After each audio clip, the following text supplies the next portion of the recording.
আসসালামু আলাইকুম। আপনাদের মাঝে সিম গাছের আপডেট নিয়ে আসলাম। সেটা হলো যে অগ্রিম যখন আপনারা সিম চাষ করবেন, অবশ্যই মনে রাখবেন যে গাছটা একটা সার্টেন পিরিয়ড যাওয়ার পরে অবশ্যই আপনাদেরকে মাথা ভেঙে দিতে হবে। কারণ গাছটা ঝোপালো করার প্রয়োজন আছে, তাহলে আপনারা সঠিক সময়ে ফলন বেশি পাবেন। তো আমি অগ্রিম সিম চাষ করেছি যেন শীতে আমরা প্রথমের দিকেই ফল পেতে পারি।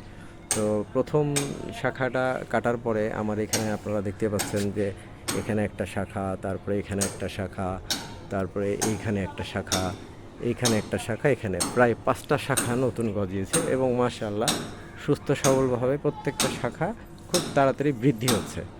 তো আপনারা দেখতেই পাচ্ছেন সুস্থ সবলভাবে আমার গাছগুলো বেড়ে উঠছে এবং আশা করা যায় ঝোপালো হবে অনেক। তো ভালো থাকবেন, সুস্থ থাকবেন।